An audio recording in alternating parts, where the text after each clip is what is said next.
Әй, қалай екен, депті жырынды осы кезде жамбастап жатқан Әбділда басын көтеріп отырып. Қызға теңдік беріп жатқан қазақты көрген жоқпыз әлі. Қыздарды қайдам, кедейлерге есе тие бастапты ғой. Әнеугінгі жиналыста, Құдай сақтасын, кедейлерің байларға шүйілді ғой өзі. Әр жерден тұрып сөйлегенде бет қаратпайды. Таңжарық Әбділдадан көзін алмай отырып сөйледі. Енді бір күні қыздар да сөйтіп шығуы мүмкін. Ой, мен шалға тимеймін, байға тоқалдыққа бармаймын, өз теңіме тиемін деп. Сағанда сондай бір қыз оп-оңай табылып қалар. Сәл ойланғандай болып іркіліп. Әбеке, жасырмай айтсаңшы енді. Көкейіңдегі бүгіп отырған бар нәрсеңді. Бір нәрсені айталмай отырған сыңайың бар ғой. Ай Таңжарқай, тақымдап қоймадың ғой тегі. Деді түйткілсіп кішкене отырған соң Әбділда қабағын қағып қойып. Бізбен қанаттас отырған Әлжан елінің бір қызына кәдімгідей-ақ көңілім кетіп сөйлесіп жүредім. Уәделесіп ауыл арасы жақын барып келіп дегендей жолығысып тұратынбыз. Сөйтіп жүргенде төмен қарап ойланғандай болып, бір байға тоқалдыққа ұзатылып кете барды. Жаңағы өзің айтқандай, байға тоқалдыққа бармаймын, өз теңіме тиемін деп айталған жоқ. Қайсы теңдік деген? Қайда? Әбділда түңілгендей қолың баяу сілтеп қойды. Әй Әбекай, өзің кінәлісің ғой бұған. Қалай өзім кінәлі? Ол қызға алғаш көзің түсіп, көңілің кеткен кезде дереу барып құда түсіп, үкі тағып қою керек қой. Шетінен қалың малын өткізе бересің де болады ғой. Оны қайдан білейік? Сөйлесіп жүргеннен кейін оның үстіне Сәбет өкіметі қызды баяғыдай малға сатуға болмайды деп күнде қақсап жатқан жоқ па? Сөйсем, оның бәрі әншейін нәрсе сияқты боп қалды ғой. Енді біздің Қазекең өзі не нәрсеге жүрдім бардым қарайды ғой. Сөйтіп жүріп, маңдайы тасқа соғылғанда барып, есі кіріп бармағын тістейді. Содан қайтып, ол қызды көрдің бе өзің? Жоқ, не қылам оны? Солай де Әбеке. Ештеме жоқ. Қыз көп қой. Таңдап жүріп, бір сұлуды аласың әлі. Қыз көп қой көбі, деп Әбділда сөзінің аяғын естіртпей күбірлей бітірді. Екеуі біраз үндеспей отырды. Кешкі ауыл абыр-сабыр қозғалысқа түсе бастапты. Бие баулар төңірегі қара-құра жылқы, қараң-құраң адам. Атқа мінген бір-екі адам биелерді жел басына қоғамдастыра жинап келеді. Үш жердегі бие баудың да төңірегі осындай. Құлындарды ағытар кездегі соңғы сауын. Төменірек отырған малшылардың Қараша ауылының төңірегінен де өрістен қайтар малдың алдынан шығатын балалар мен қатын қалаштардың қарбалас жүріс тұрыстары байқалады. Әлде қайдан сиырдың мөңірегені келеді құлаққа. Кешкі тамақ асылған жер ошақтардан шұбалған көгілдір түтін әр жерден көзге шалынады. Өзеннен су алуға барған қыз келіншектер әр ауылдың тұсынан көрінеді. Ал енді тәке, өзіңде әңгімеңді айтсаңшы маған. Өзің маған айтқызып болдың да, енді өзің үндемейсің, деп Әбділда Таңжарыққа қарады әлден уақыттан кейін. Мен не айтам? Келгеннен бері әңгімені айтып жатырмын ғой. Өзіміз кедейміз. Ұқым-тұқымымызбен түгел байдың малын бағамыз. Бай болғанда анау-мынау емес, нағыз шынжыр балақ шұбар төс. Бүкіл іледе ондай бай жоқ. Сол Нүптібек деген байдың жылқысын бағып жүріп, бері өтіп кеттім. Енді міне сенің қасыңда Шұбартал жайлауының қақ төрінде отырмын. Оның бәрін естідік қой. Әңгімені басқа жаққа бұрмасаңшы. Тәке, неғып үйленбедің осы уақытқа дейін? Әбділда күле сөйледі. Соны айтсаңшы бәрінен бұрын. Айпыр-ай, өзің қу екенсің ғой, әбек-ау. Бәрін біліп алғың келеді, я? Енді маған айтқыздың ғой, сен де айтуың керек. Сенің басыңнан өткендер тәпті қызық шығар. Неге олай болады деп ойлайсың? Өйткені сен ақынсың, өлеңші, серісің. Ондай жігіттер қызды ауылға жақын жүреді дейді ғой, деп Әбділда жайдарлана күліп алды. Әбеке, бәрін өзің менсіз ақ біліп отырсың ғой. Қой енді, бір қызық әңгімеңді айтып бер, кеш боп қалды. Таңжарық ойына әлденені түсіргісі келгендей, қабағы түйілі, көзін сығырайта, әлде қайда қадала қарап, ұзақ отырып қалды. Біздің ауылда жайлауға көшіп қонған шығар. Ой, қайран көк мойнақ, гүл текше, талдыгер гүл жайнап тұрған шығар-ау. Бәрінен күні түні бір қалыпты әуенмен сылдыра бағып жатқан талды бұлақты айтсаңшы. Жайлауға ел көшіп келгелі, мені іздедің бекен талды бұлақ. Біздің үйдің іші қай жерге қонды екен? Қай жерге қонды екен деймін ау. Әуелі жайлауға шықты мекен десеңші. Жоқ. Әлде балаңды қайда жібердің? Тапта тап. Сендер әдейі қашырып жібердіңдер. Қызымызды алып қашып, бір масқаралап еді. Енді міне алталашқа аты жайылған, маңдайға басқан бәйгі атымызды алып кетіп отыр деп, үй ішімізді түгел апарып қаматып қойды мекен. Ол жауыздар еш нәрседен тайынбайды. Жайырбек аты үшін қандай жауыздық болса да баруы мүмкін. Құдай өзі сақтасын. Момын сорлыларды әбден сорлатқан шығар.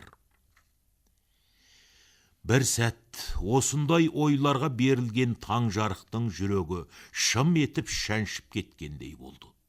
Қозғалыңқырап кеудесін көтеріп тіктеліп отырды. Ой, тәке, қалың ойға беріліп кеттің ғой. Мені де ұмытып кеткен сияқтысың. Әңгіме тыңдаймын деп, мен отырмын құлағымды түріп. Әбек-ай, бүгін бір көңілді жақсы күн еді. Аяқ астынан қайдағы жайдағын еске түсірдің ғой. Таңжарық білінер білінбес күрсініп алды. Енді әңгімені бастаған өзің. Кеш батқанша әңгімелесіп, сыртта жүре тұрайық дедің. Мақұл деп мен келдім. Таңжарық мойнын соза айналасына көз салып шықты. Батыс жақтан күннің қызғылт нұрына шомылған шарбы бұлттар шашырай шығып келеді. Батар күннің соңғы шапағына бөленген шыңғыздардың ұшар бастары алтын жалатқандай жарқырайды. Көк бөңбөк зеңгір аспанда баяу қалқыған қырандар көзге шалынады. Лүп еткен жел жоқ, мамыражай тыныштық. Бір жылдай мерзімде Күмісжанның дәл осылай ай мен күндей боп үлбіріп шыға келетінін Таңжарық тәпті ойламаған екен. Қуыршақтай киініп алып, құдыраңдап жүруші еді ғой кеше ғана. Былтыр күзде бұл оқуға кетерде, қыз әкесі шақыртып үйлеріне барғанда да соншалықты бір көзге түсе қоймаған еді. Өзі де асығыс болатын. Көңіл аудара қоймаған. Күз қыс өтіп, жазға салым оқудан тарап, Таңжарық ауылға келді. Былтырғы қыстай емес, биыл ауылды қатты сағынды. Қыстай күн өтпестей шыдамы таусылған. Жазды тақатсыздана күтті. Енді міне, көктеуде отырған, өзі аңсап күткен ауылына келді. Алдымен әке шешесіне сәлем берді. Сосын ағаларының, бауырларының үйлеріне кіріп шықты. Бәрі мәз-мәйрам қуанысып жатыр. Бір-екі күн өткенде таңертең керіліп созылып ұйқысынан оянған таң жарыққа шешесі: «Ау, тәкен, ауылдың үлкендеріне, төрелеріне сәлем беріп, сәлем десіп кіріп шықпайсың ба?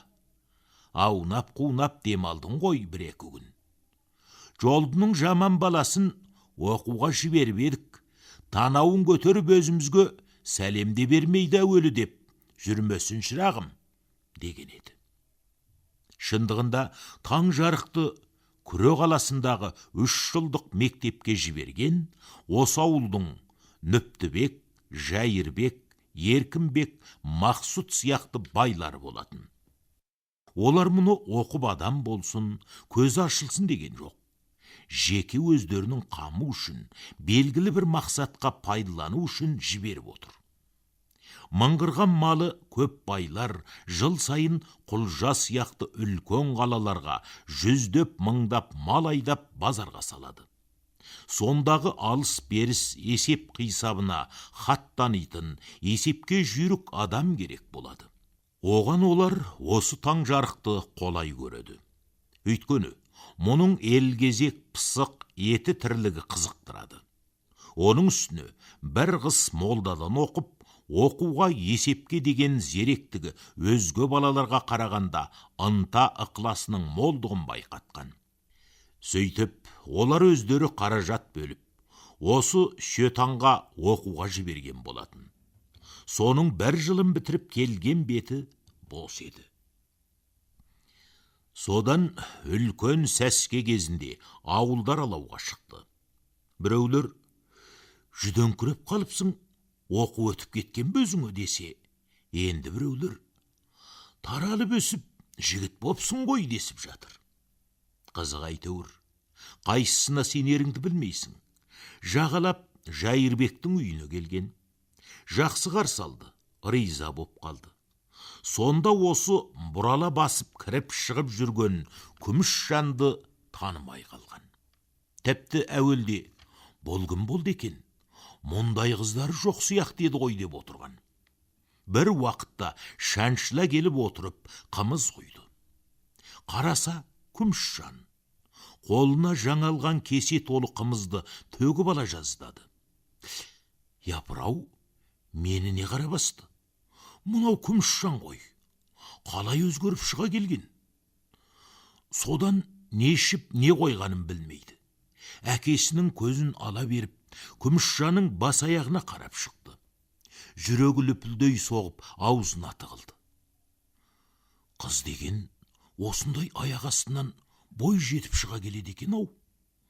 Аппақ болып отырған Күмісжан ақ тегенедегі қымызды ақ ожаумен соза сапырып, ақ кесеге құйып, қамсына ұялып сұнғанда таң жарық тәпті орнында отыра алмады. Бейне бір ақ боз үйдің ішіне күміс шашылғандай, көз шағылыса жарқырап кеткендей болды. Біресе тура көл бетінде таранып отырған аққуды елестетеді. Бір тізерлей шаншыла отырған қалпы көзін аударып төңкеріп таң жарыққа қарап өтеді. Ондай сәтте жүзі нұрланып, бетіне болар болмас қызыл жүгіріп, жымиғандай болама. Ұстараның жүзінде отырғандай қылпылдаған бұл да жымиған болып көзін тайдырып әкетеді. «Шынымен маған жымиды ма?» дейді өзіне өзі. «Жымимағанда» дейді ішінен тағы бір ой. «Бір ауылда бірге өскен Күмісжан емес пе? Енді мені танымай қалды ғой дейсің бе? Маған жымимағанда кімге жымияды?» деген ой лып етіп қуантып өтеді. Көзінің астымен қайта қарайды қызға. Жаңағыдай емес, бетіндегі қызғылт рең жоғалып, мойнын сәл-пал қисайтып, болар болмас шытынып мұңая қалыпты. «Құдай-ау, жаңағы жымиғандай болған шын ба өтірік пе? Шын көрдім босы?» Кесе ұстаған қолы дірілдегендей болды ма? Көз алды сағымдана бұлдырай ма? Өзін өзі ұмытып таң жарық отыр. «Қымыз іш, таң жарық» деген Жайырбек сөзінен селк ете түскендей болған ол: «Көп іштім, болдым, рақмет» деп сасқалақтай кесесінің бетін басты. Қозғалған сайын шолпылары сылдыр қағып, Күмісжан әдіс аяғын жиынап сыртқа шығып кетті. Үйдің іші бір түрлі көңгірт тарта қалғандай болды. Біраздан кейін таң жарықта далаға шыққан. Сәлемдесуге келгенін айтып, үйіне қайтпақ болды. Есік алдында жүрген Күмісжан бұған қарап нұрлана жымиып: «Бойың өсіп, өзгеріп кетіпсің», деді қарақат көзін қиғаш тастап. Ақ маңдайы күнге шағылысып, маржандай тістері жарқ-жұрқ ете қалды. Таң жарықта жымия тұрып, қыздың бас аяғына тағы да көз жүгіртіп өтті. Тал бойы ұзын демес, қысқа демес, таразы ғана. Өз-өзінің қысылған бұл қызға тағы да арбалып тұрған орнынан қозғала алмай қалды. «Жақсы, мен қайтайын» деген сөзді дауысы шықпай қала жаздап әрең айтты. «Жақсы, онда келіп тұр», деп қыз тағы да мойнын толғай жымия қарады. Таң жарықтың іші жанып, тұла бойы өртеніп кете жаздады. Содан таң жарық аяғы басуға келмей қалғандай, буыны босап, не болғанын білмей үйіне келді. Сол күннен бастап таң жарықтың ойынан жатса тұрса Күмісжан шықпайтын болды. Таңертең ұйқыдан ояна салып, далаға шығады да, Күмісжан мұны күтіп тұрғандай, мойнын созып, солардың үй жағына қарайды. Күндізде мал қайырып, ар-бері өткенде, әйтеуір Жайырбек үйін жанай өтетін әдет тапты. Даладан келе жатып та, ауылға жақындағанда да, көзге түсіп қалмас бекен деп, ар жақ бер жағына елеңдеп қарағыштай береді.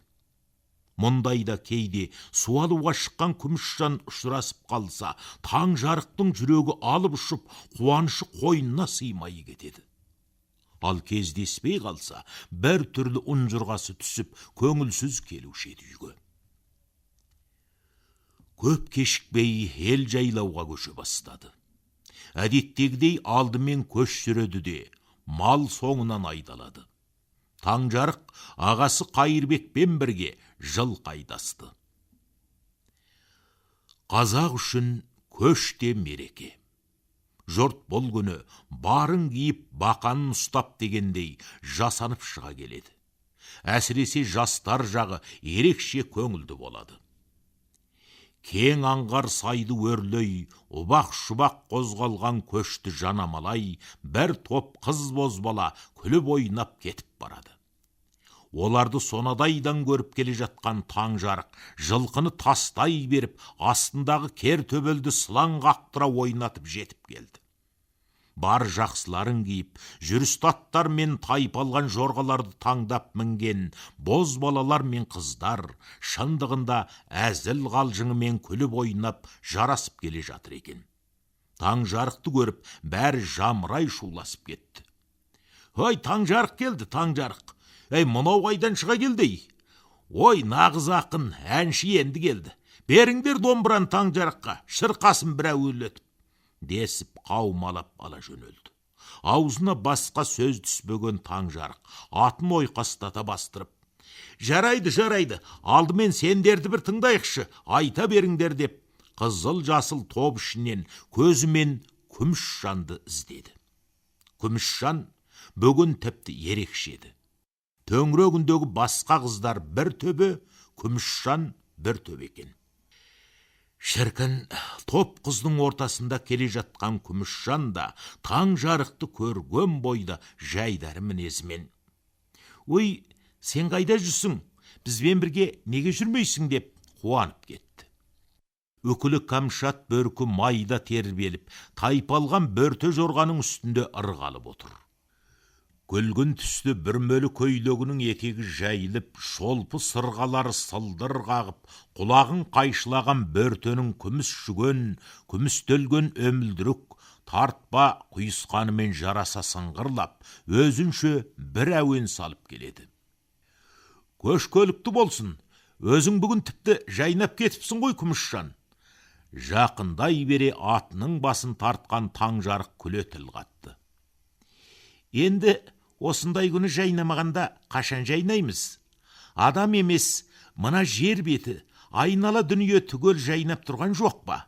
Аспанды қарашы, не деген тұнық, деп сыңғырлай сөйледі. Биыл тіпті гүл де көп өсіпті. Күмісжан тамсана қолын жайып, неше түрлі гүлге тұнып тұрған тау бөктерін көрсетті. Иә, биылғы жаз шындығында ерекше, не деген керемет, дейді таң жарықта айналасына құмарта қарап, кеудесін кередем алып. Бізбен бірге жүрмейсің бе? Деп қыз көзі жайнай қарап наздана сөйледі. Осылай шауып келіп тұрмын ғой, Күмісжан. Жылқыда көштен қалмай келе жатыр, әнекей деп, сол қанатта қаптап келе жатқан қалың жылқыны нұсқап қойды. Осы кезде шабдар атын шаужайынан тартып, ойната бастырып келе жатқан бала жігіт қатарласа беріп, «Ай, Таңжарық, саған ана қыздар ән салсын дейді» деді. Иә, ән салсын. Немене, Күмісжанды жаңа көргендей боп тіпті, деп қыздар бірінен бірі өтіп сықылықтап кеп күлді. Таңжарық біреу ұрлығының үстінен түскендей қысылыңқырап қалды. Күмісжанға қарап, «Ай, қуғыздар-ай, қарашы, тиісіп келе жатқанын» деп күліп еді. Қыз, «Дұрыс айтады қыздар, бәлсінбей ән айтсаңшы» деді. «Ой, Күмісжан», деп кібіртіктегендей Таңжарық, «Кейін айтайыншы, келе салып, бәрін ұмытып ән салғаным ұят шығар, жылқышыларда жақындап қапты қарашы», деп жылқы жақты нұсқады. «Неге ұяласың, кімнен ұяласың ей?» «Ана ағалардан, жылқышылардан», деп Таңжарық өп-өтірік қысылғансыды. «Түске жақын бір жерге аялдайсыңдар ғой, сонда келіп асықпай отырып ән айтамыз. Мақұл ма? Қазір жылқыға барайын» деп атының басын бұра берді.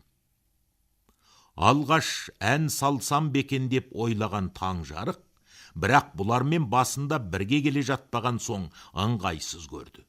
Оның үстіне Күмісжанмен сөйлесе келе бір түрлі дауысы шықпай қалатындай боп қысылған. «Ой, енді қашайын» деді. «Мынан қараңдар, жібермейміз Таңжарықты, ән салмай кетпейсің ей», десіп желкелеген топ тағы да шуласып, оның алдын кес-кес деді. «Қазір жіберіңдер қыздар», деді Күмісжан топ қараласып. «Түске жақын қайта келіп, сонда ән салатын болды. Уәдесін берді ғой, қазір ана жылқысын қайырсын барып. Егер сонда ән салмайтын болса, тобымызға қоспаймыз онда. Бізге ән салмаса келмей-ақ қойсын» десіп, сықылықтай күліскен қыздар тағы да дуылдасып қалды. Ойқастай басқан кер төбелді сыңар езулей тартып, шоқта желдірген Таңжарық топсан тыстыла шығып, сондай жердегі жылқыға қарай ұзай берді. Сол жаз шындығында ерекше болды. Анда-санда өткінші жаңбыр сіркіреп өткені болмаса, көбіне күн мамыражай ашық боп тұрды. Содан ба жайлау қызығы бір толастамай, неше түрлі той-томалақ көп болды. Келін түсіру, қыз ұзату, құда түсу, шілдеқана, танабау тағу дейсің бе, бір тойға ұласып, қызық думанға толы күндер өтіп жатты. Мұндай күндерді әрине байдың да, кедейдің де көңілі көл, пейлі дарқан. Ауыл жастарының да аз күн емін-еркін араласып, бастаңқы жасап, алтыбақан теуіп, ақсүйек ойнайтын кездер де осы жайлау үсті. Осы жаздағы жастар жиналған ойын той Күмісжан мен Таңжарықсыз өткен жоқ. Қыздар жағын Күмісжан басқарып ұйымдастырса, ауылдың боз балаларын Таңжарық бастап келетін. Жалғыз Таңжарыққа ғана емес, биыл Күмісжан жұрттың бәрінің де көзіне түсіп, көңілін аударды.